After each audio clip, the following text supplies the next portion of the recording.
high above the North Sea. An aging propeller plane tumbles from the sky. The first headline was sabotage. Investigators consider a string of possibilities. It takes 2 years to find the cause. Unbelievable. It's something that's never been seen in any previous investigation. They looked at that and said, man, oh man, how could that be? It would lead to arrests half a world away and call into question the safety of one of the world's most important planes, Air Force One. It reached all the way to the aviation that flies around the President of the United States.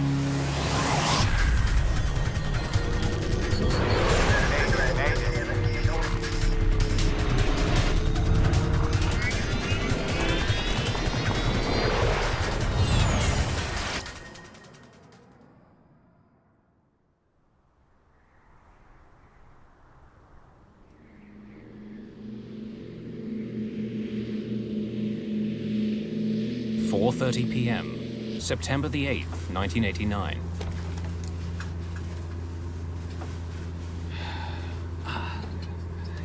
Oh, hang on.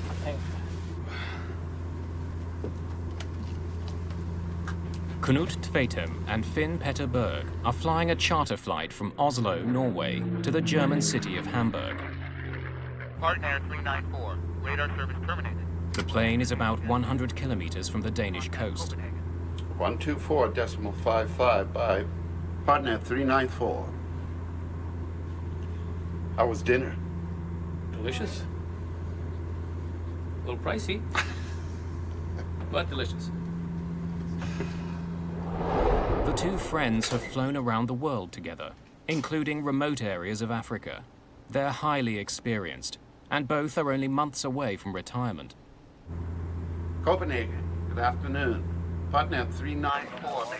Flight level 2. Partnair 394, good afternoon. Radar contact, Copenhagen control. 394. The plane is flying 22,000 feet above the North Sea.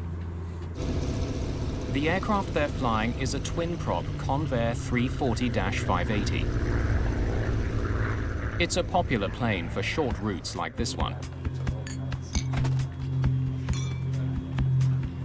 The plane has been chartered by the Norwegian shipping company Wilhelmsen.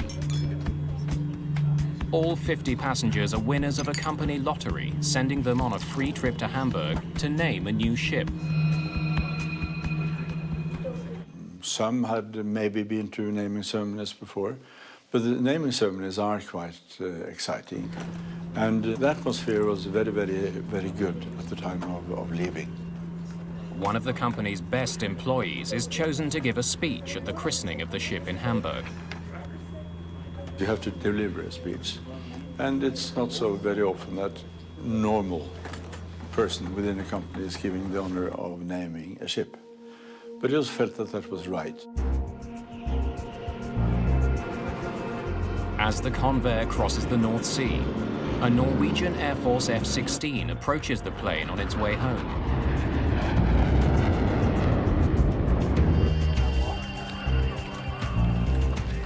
Whoa, look at that, 11 o'clock. F-16.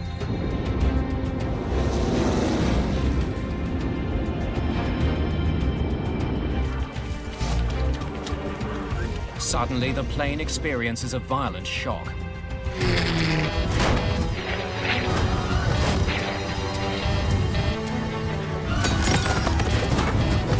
The crew is caught by surprise.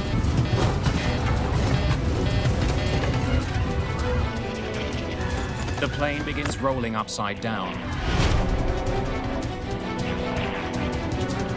Air traffic control notices that Partnair 394 is off course and falling from the sky.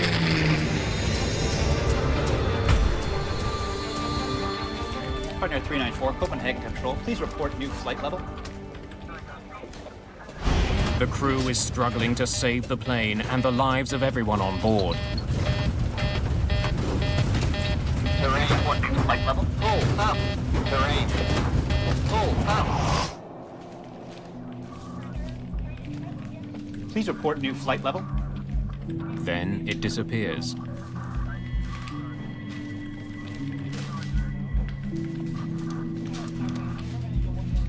It seems as though the charter flight has crashed into the sea.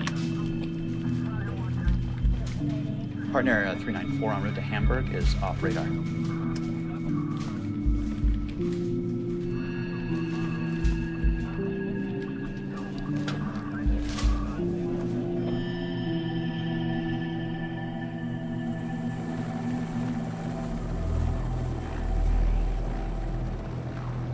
Rescue teams race to the crash site, nearly 20 kilometers north of the Danish coast.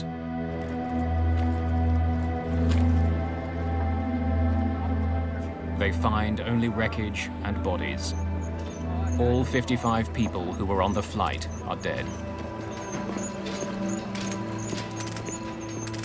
I knew all the people. Some were close friends, some were less close, but I knew them all. And the pressure then felt double. The shipping company is devastated by the news. Half the staff from its head office has been killed.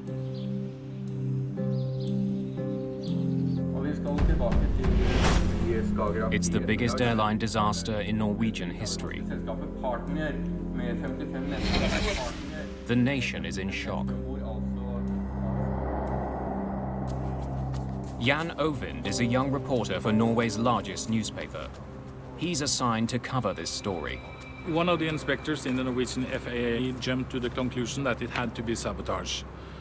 And it was also stated by one of the Danish rescue team leaders, who said that they had no distress call.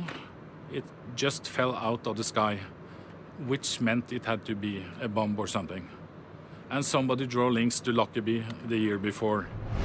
In December 1988, Pan Am Flight 103 exploded over Lockerbie, Scotland. The evidence in that case is pointing conclusively to a bomb. Norwegian journalists uncover an intriguing fact about the Partnair plane. Our Prime Minister at the time, Gro Harlem Brundtland, she used the plane on her campaign trip to the north of Norway, and I guess she used it for 2 or 3 days. And that was just 2 or 3 days before it crashed. The nation wonders, could the tragedy have been a botched assassination attempt? The first headline was sabotage then on the whole front page. A bomb would explain the plane's sudden plunge from the sky. Had the 55 people on board been the innocent victims of a murderer? Investigators looking into the mysterious downing of a passenger jet over the North Sea are facing a stunning possibility: that the plane was deliberately sabotaged. The Norwegian Accident Investigation Board recruits an Air Force investigator, Finn Heimdall, to join the team. It will be a severe test of his investigative skills. It's good to be here. I started many years ago with the Air Force, and of course I saw some investigations mishandled terribly, and I thought it can be done better than that. Investigators hear from several witnesses who lend support to the idea that the plane was sabotaged.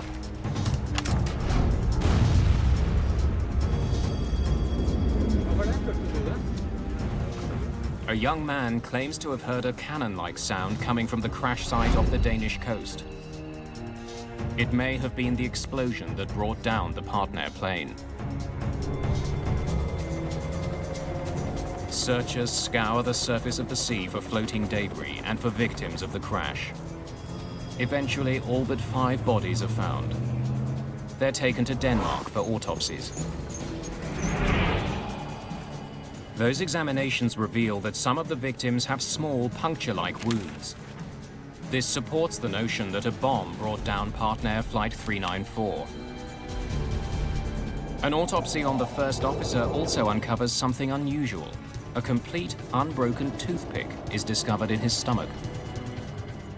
Yeah, that was a odd finding, really, because it was pointed in both ends, and how can you swallow a toothpick like that? So he must have been exposed to a very shocking experience.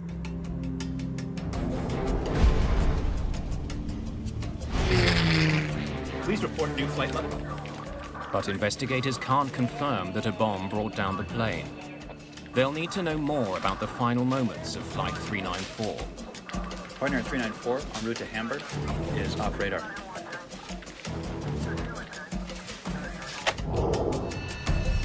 Nine separate radar stations tracked its final seconds. They could provide valuable clues. The most intriguing readings come from a military radar station in Sweden. Operators there tracked the Partnair Flight as it crossed the North Sea. It started 1436. The military radar has detected something unexpected. There is another object in the same airspace as the plane. It is not another airplane. It appears as Flight 394 started to plummet from 22,000 feet. Idea what it is? Simply didn't know what it was from the beginning. We had no idea what it could have been. It took more than half an hour, something like 38 minutes, and the question was, what is light enough to fall that slowly and solid enough to give radar returns like that? Whatever the mysterious object was, it now lies at the bottom of the sea. A month after the crash, investigators are busy recovering sunken wreckage. They've plotted the position of the wreckage on the ocean floor using side-scan sonar. It sends out sound waves that are reflected back when they encounter objects. The sonar equipment has painted a remarkably accurate picture of the underwater wreckage. It helps investigators see that the plane parts have settled over a 2-kilometer wide area. It's an important piece of evidence. It was evident that the aircraft had come apart in the air. It hadn't hit the sea in one piece, that was for sure. The mid-air breakup suggests a bomb brought down the plane. But it will take weeks to prove this. In the meantime, investigators hope the plane's black boxes will provide more immediate insight into the crash. The plane's voice recorder and eventually its data recorder are recovered from the seabed and sent to labs for analysis. Both boxes were damaged in the crash.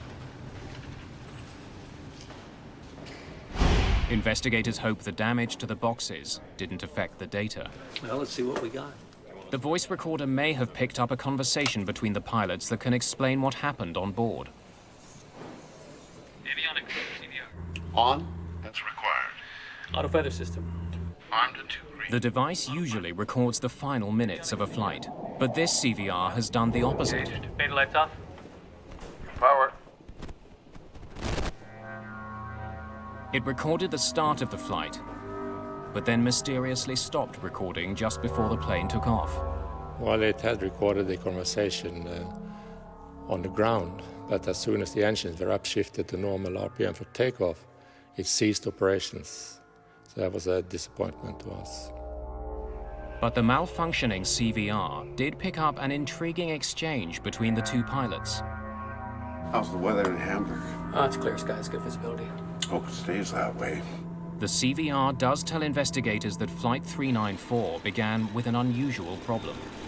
Partner was in financial dire straits, and we found out that just a few hours before the plane took off, the Norwegian aviation authorities sent out a telex to tell all the airports in Norway to don't let a partner plane take off because they owe a lot of money in non-paid charges and fees.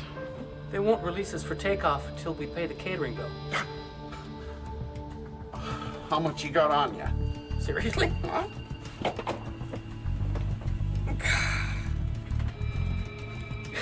Probably enough, actually.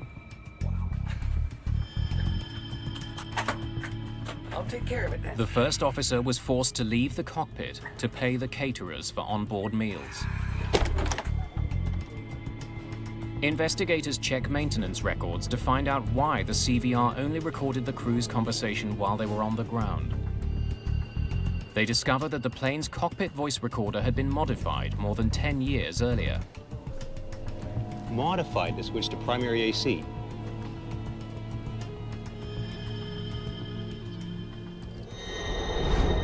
It was altered so that when the engines were given full power for takeoff, Your power. the CVR would automatically switch from the plane's batteries to its generator. And that modification was not working on this aircraft. Neither pilot realized that as the engines were revved up for takeoff, power to the CVR was actually cut off. Anytime you get key investigation components such as the cockpit voice recorder and flight data recorder that don't work correctly, it brings into question the thoroughness of the maintenance and also the continued operation, safe operation of the airplanes.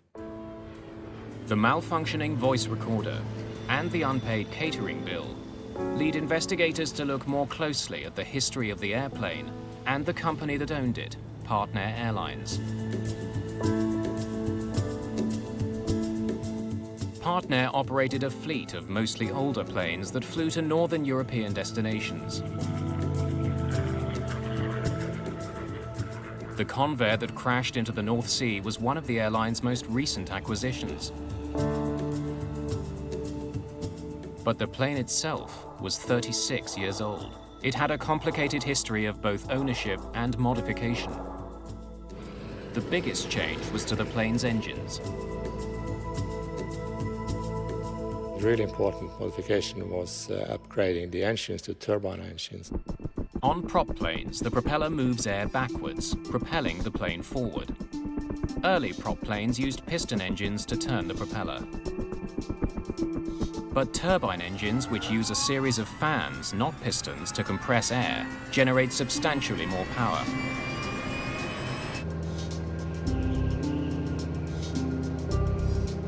Heimdall learns that in 1960, the plane's original piston engines were removed and powerful new turboprops were bolted to the wings. It's a modification that provides more power, but could pose a risk. Well, there was a tremendous increase of horsepower installing the turbine engines. I was wondering what that was doing to the structure of the aircraft. Heimdall has been placed in charge of analyzing the plane's engines. He wants to know if the turbine engines could have torn the aging plane apart. I started asking the question, how can an aircraft fly itself to pieces in midair? The plane's flight data recorder should tell investigators about the operation of the engines in the moment before the crash. The recorder from this flight is a primitive analog model. Used a metal foil strip that rotated, and some marking pins actually scratched on the metal surface, on the piece of metal. The antiquated data recorder proves to be another frustration for investigators. It didn't record many of the parameters it was supposed to. But more mysteriously, the needle seems to have recorded certain signals twice. The double line confounds experts who analyze the device. We had no experience with anything like that. We contacted several experts, but none had experience with this before. Yeah, I've never seen that before. The flight data doesn't offer investigators any immediate revelations about the crash. Heimdall now wonders if the very fact that the recorder was malfunctioning could be a clue in itself.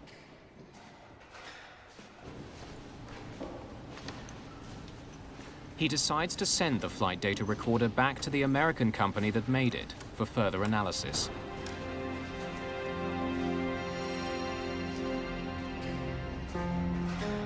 Investigators painstakingly reconstruct the Partnair plane. The Norwegian team recovered the airplane with assistance from the local authorities, the Danish authorities, I believe, and decided to reconstruct the airplane. A reconstruction is like putting together a puzzle that helps investigators focus the investigation on areas that need to be looked at and helps prioritize the investigation. As the fuselage takes shape, the reconstructed plane provides investigators with some stunning evidence. The only thing that would destroy the aircraft at cruising level would be an explosion. So, and some of the parts looked maybe a bit suspicious. Suspicious for what's on them. There were rumors that it was found explosives in the partner plane. There are traces of a powerful military explosive. The amount is small, but the press gets wind of it.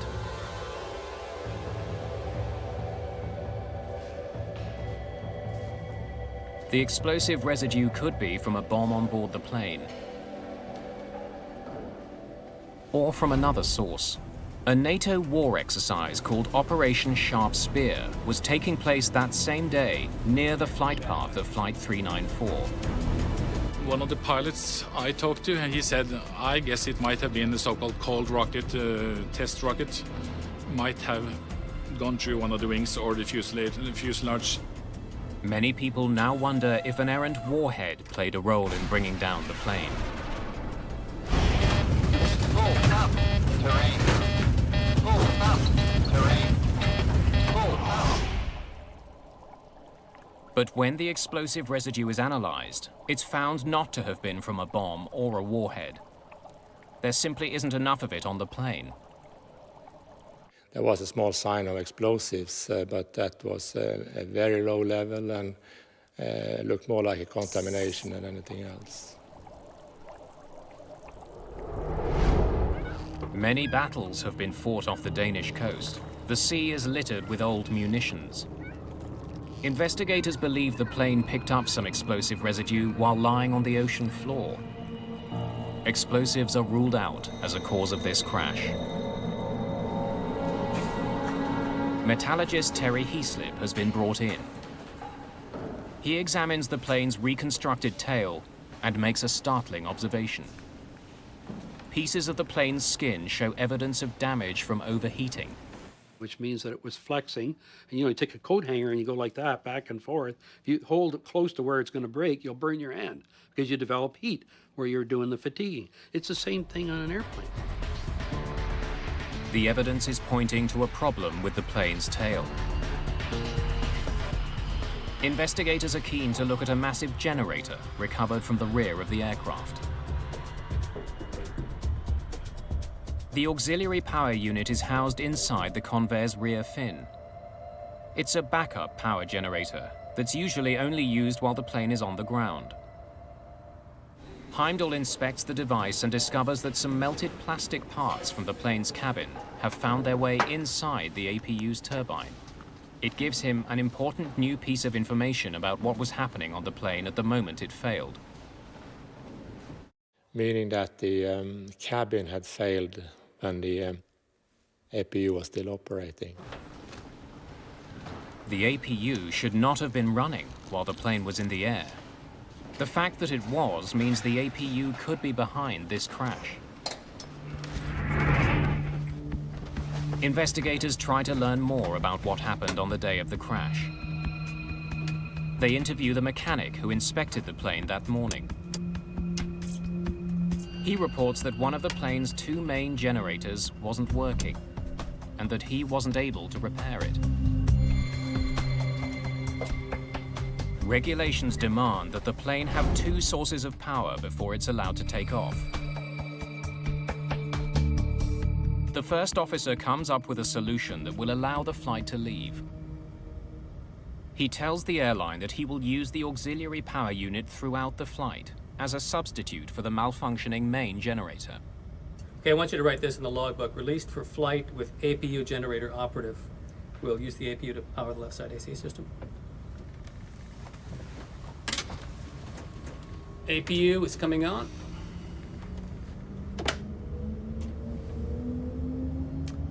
Beta lights off.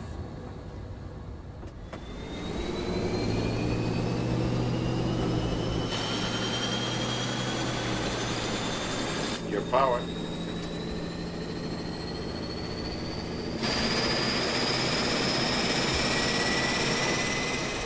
During his inspection of the APU, Heimdall makes an important discovery.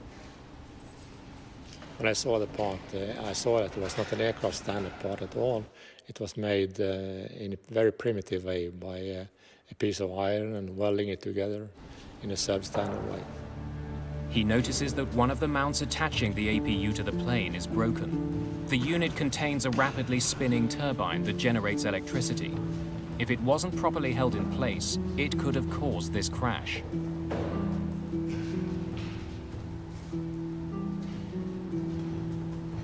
Investigators need to know if the broken APU caused the crash.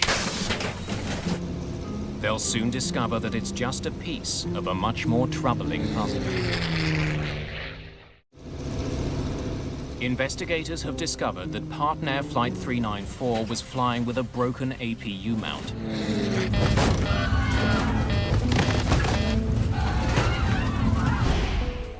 Metallurgist Terry Heaslip performs extensive testing on the failed part. My initial reaction was that the welding was bad, was probably inappropriate. Heaslip wants to know when the strut broke. If it happened during the plane's last flight, it could explain the accident. I could see the impact markings and the progression markings on it that showed that it did not fail in a single overload during this last accident flight. The way the broken mount is worn down also tells Heaslip that the mount holding the APU in place didn't break on the day of the accident. It was broken long before Flight 394 took off. Investigators now need to know what effect the broken mount had on the flight. 40,000 RPMs. Did a lot of damage.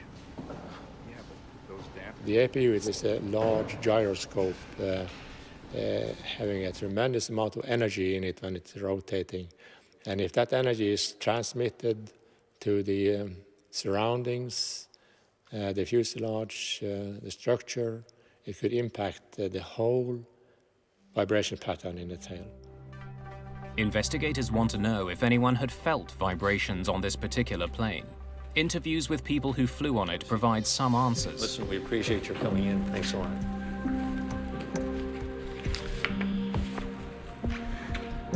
Now, you said you felt some rumbling on the plane, is that right? One person stated that the plane that crashed vibrated far more than the two other Convairs owned by the company. Did anything seem unusual on the plane? But others failed to mention the vibrations. Had a good flight.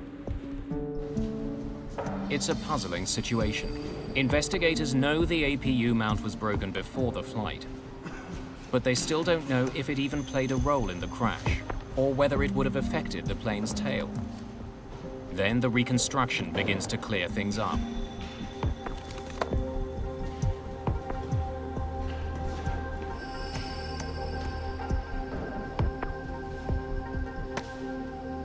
Heimdall discovers that two doors from the plane's tail have not been found.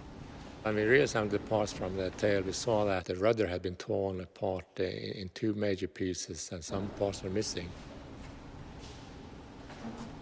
In particular, the doors between the fin and the rudder were missing. The shroud doors are two small doors located on the vertical fin of the plane. They provide mechanics with access to weights inside the fin that control the rudder's movement. Heimdall makes a dramatic find about the doors themselves. They were constructed with an aluminium honeycomb liner. From his days in the Air Force, Heimdall knows they have a unique property.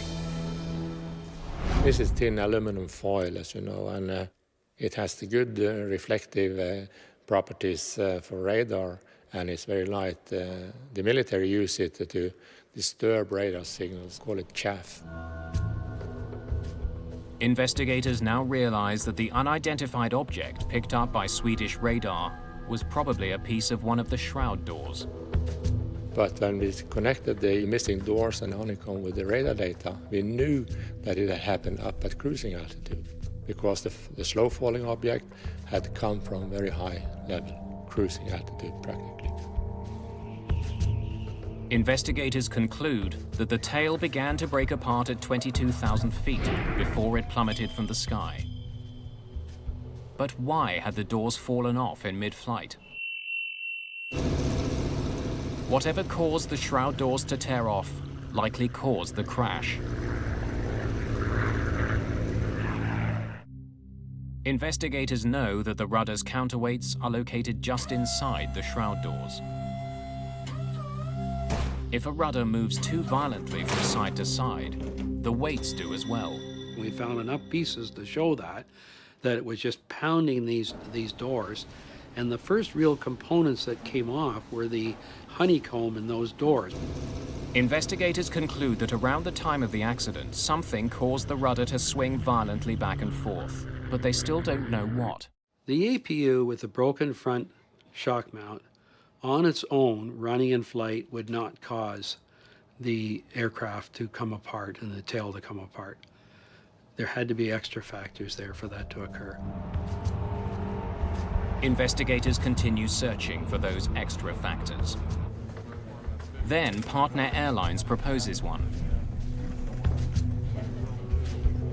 They point to the F-16 that passed over the plane just minutes before the plane veered off course.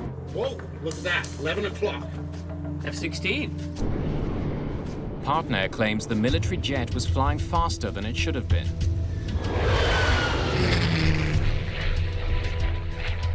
They also believe that it came much closer to the flight than officially reported. Partner, they contacted the Swedish investigator, and he came out with the answer that the F-16 could probably have gone through the sound barrier as it passed just over the partner plane. When a fighter jet or any other plane breaks the sound barrier, you have this pressure wave, and their theory was that this pressure wave just got the plane to disintegrate in the air. But the Norwegian F-16 pilot testifies that he was more than 1,000 feet above the Convair when he passed it. Investigators calculate just how close the F-16 would have had to be in order to seriously disturb Flight 394. They determined that for the F-16's pressure wave to have affected the Convair, it would have had to fly within a few meters of the plane. There's no evidence the two planes were ever that close. Okay, good work. 90% of the plane's wreckage has been recovered from the sea. But investigators still don't know what caused the Convair's tail to come off in mid-air.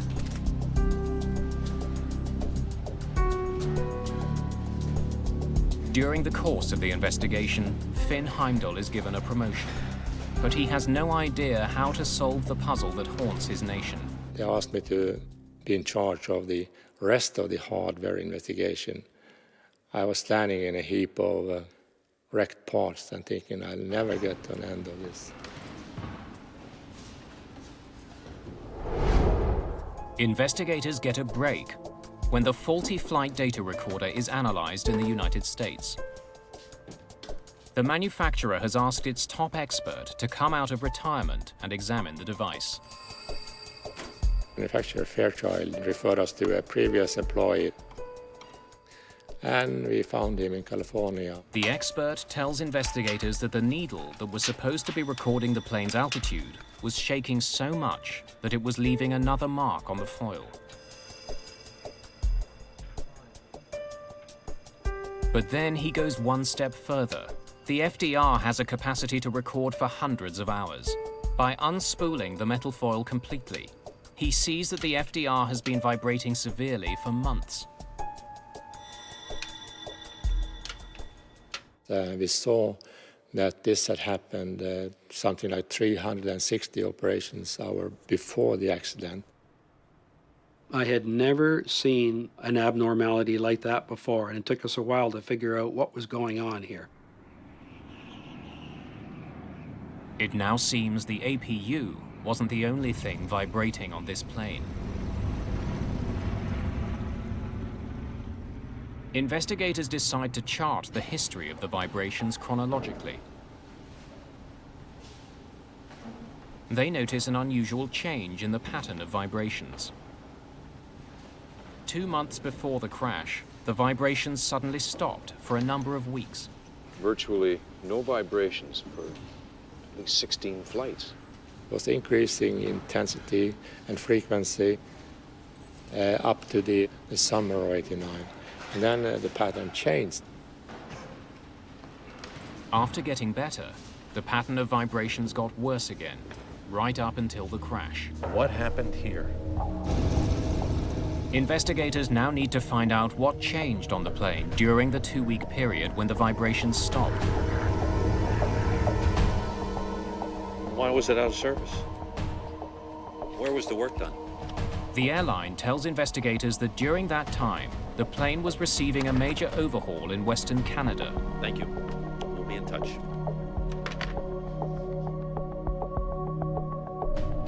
The work was done by the plane's previous owner, a Canadian company that specializes in servicing Convairs.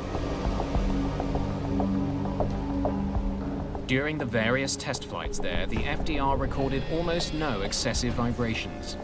This healthy pattern continued on several passenger flights once the overhaul was done and the plane returned to Norway.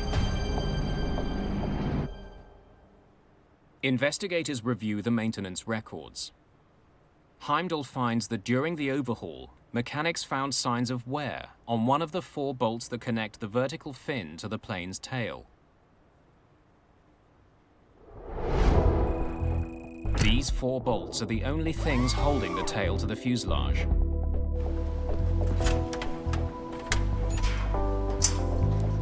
During the overhaul of the Convair in July of 1989, a mechanic replaced one of the 4 bolts.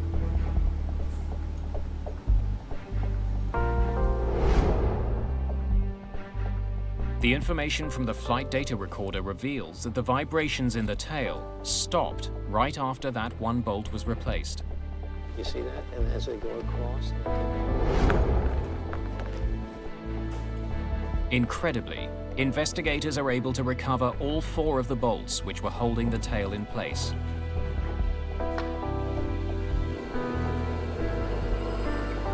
Terry Heaslip thoroughly analyzes the bolts. He makes a final stunning discovery. The 3 bolts that weren't replaced were not approved parts.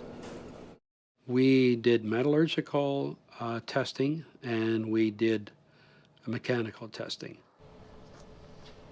And by doing all of these analyses, we worked out that the 3 of the assemblies were not up to scratch. They were bogus assemblies. His analysis shows that the faulty bolts were incorrectly heat-treated when they were made. As a result, they are only 60% as strong as they should have been. Investigators finally know why the tail was vibrating for months. Got something for me? 3 of the bolts holding it in place were too weak. They just weren't hard enough. Unbelievable.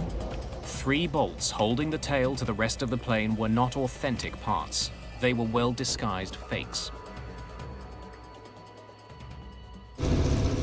The weak bolts mean investigators now must answer a critical question. Why didn't the tail come off in the previous 16 flights where it vibrated excessively? Why this last flight? Investigators already know that on the day of the accident flight, a power generator wasn't working, and that the pilots improvised a solution. Okay, I want you to write this in the logbook. Released for flight with APU generator operative. We'll use the APU to power the left side AC system. APU is coming on. The pilots didn't realize that the APU mount was broken and the motor was vibrating considerably. Their decision to run it throughout the flight made a bad situation worse. The reason why things got bad on this particular flight is that the APU was literally floating on 2 mounts instead of 3. This, along with the faulty bolts, created even more vibrations in the tail of the plane. And when you get the two of them shaking, if they ever get into sync, what we call resonance with each other, disaster.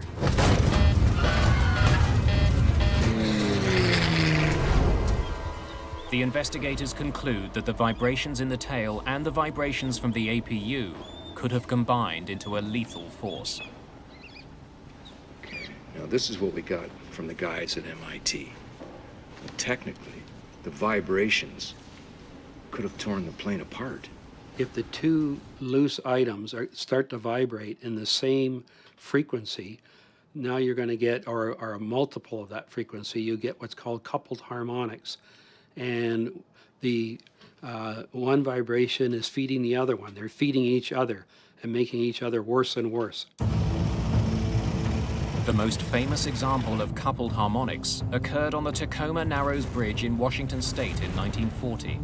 The newly built steel and concrete bridge began swaying lengthwise, and then a crosswind started dipping it left to right. The two vibrations moving in different directions combined to create a violent twisting motion that tore the bridge apart. Investigators calculate that the same effect tore apart Flight 394. And we said, my gosh, that's exactly the phenomenon we have here. This lethal combination of vibrations caused the tail to sway back and forth so violently that the rudder jammed to the left. This forced the plane into a left turn so abrupt that it increased airflow over the right wing, creating greater lift and causing the aircraft to roll. The plane recovered briefly, but the rudder jams to the left again and the shroud doors explode. It rolls a second time, and the tail begins to disintegrate. After that, the crew didn't have a hope. Investigators conclude that it was the 3 bogus bolts that initiated the Partnair crash. And I looked at that and said, man, oh man, how could that be in a crucial component, a crucial fitting like that in the tail? I couldn't believe it. The report on Partnair Flight 394 sends shockwaves throughout the aviation industry. It's the first time that a fatal plane crash has been linked to unapproved spare parts. It raises a frightening question. How many of the parts being put into planes around the world are bogus? The Partnair crash, that was the seminal event that started people actually having to recognize the unapproved parts problem and the fact that the worldwide inventories of aircraft parts, in fact, were contaminated. There are 6 million moving parts on a 747 alone. The spare parts business is a $45 billion industry. And at the time of the crash, that industry was largely unregulated. Mary Schiavo is the former Inspector General of the Department of Transportation, the agency that oversees the FAA. No one knew how large the problem was. They knew it was a problem because of a crash, but how big was the problem in the United States? So we set out to measure it. We started by auditing the FAA's own parts bins. And the FAA's own parts bins contained 39% bogus parts. What we found is if the parts had come from a parts broker, which was a huge percentage of the parts supply industry, 95% of them were not authentic. The FAA would soon find bogus parts on an airplane widely considered to be the most secure plane on Earth.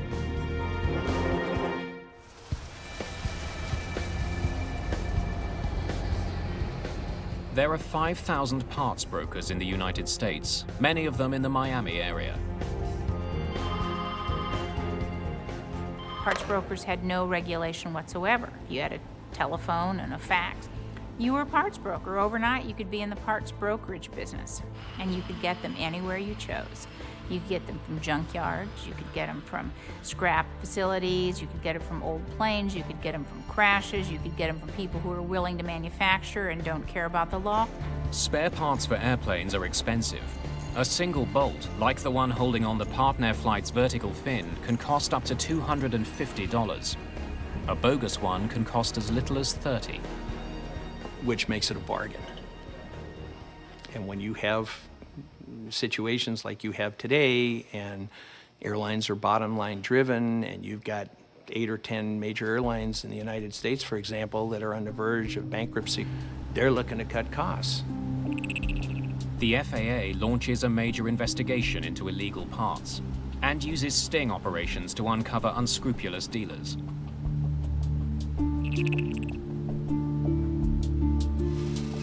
Investigators uncover a black market industry that makes thousands of worn and inferior parts look brand new. These are really good counterfeits. It's very difficult to tell. At the time of the Partnair accident, there were checks and balances in the system that were supposed to keep bogus parts from getting on major airlines. For instance, each spare part needs someone's signature to verify its authenticity. It has to have some documentation that states that it's airworthy. It has to have a maintenance release by some certificated entity. But investigators discover that in addition to a huge market in spare parts, there's also a burgeoning market for counterfeit FAA tags.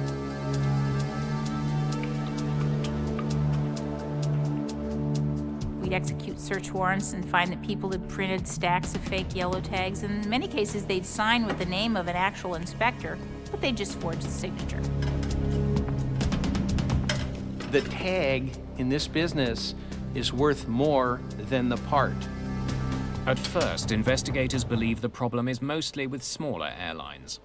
Smaller operators and repair stations are usually the people who are most vulnerable to this aftermarket broker parts problem. They're shocked when they discover that bogus parts have been found on what is supposed to be the most tightly controlled plane in the world, Air Force One. It reached all the way to what many people consider literally the highest levels of aviation, the aviation that flies around the President of the United States. Supposedly in an airtight supply chain, we had bogus parts cases that touched those aircraft.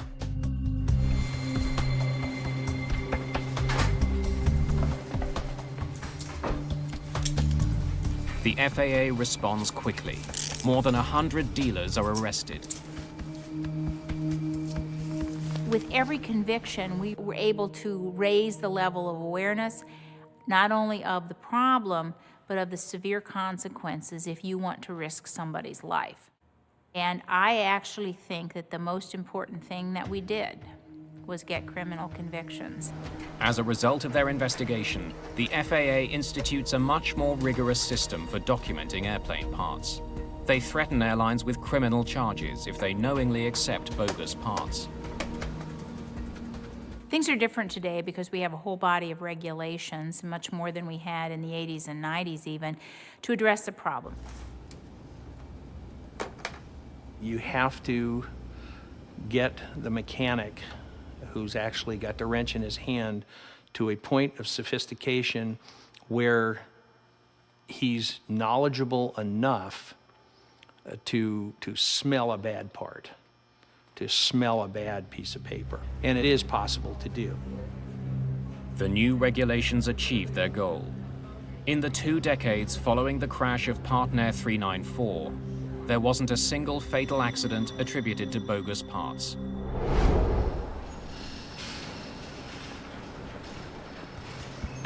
Years after the Partnair crash, Finn Heimdall became the head of the Norwegian Accident Investigation Board. Jimmy, my friend. It was a major puzzle that an aircraft, for no obvious reason, could more or less disintegrate in midair. His report into the accident resulted in major changes that likely saved lives. That's the positive thing, but the negative, of course, is the tragedy, the personal tragedy to many people. One of the smallest parts on a Norwegian charter plane failed in 1989. Because investigators found the cause of that accident, passengers around the world are safer. less likely to be on a plane that's fitted with bogus parts.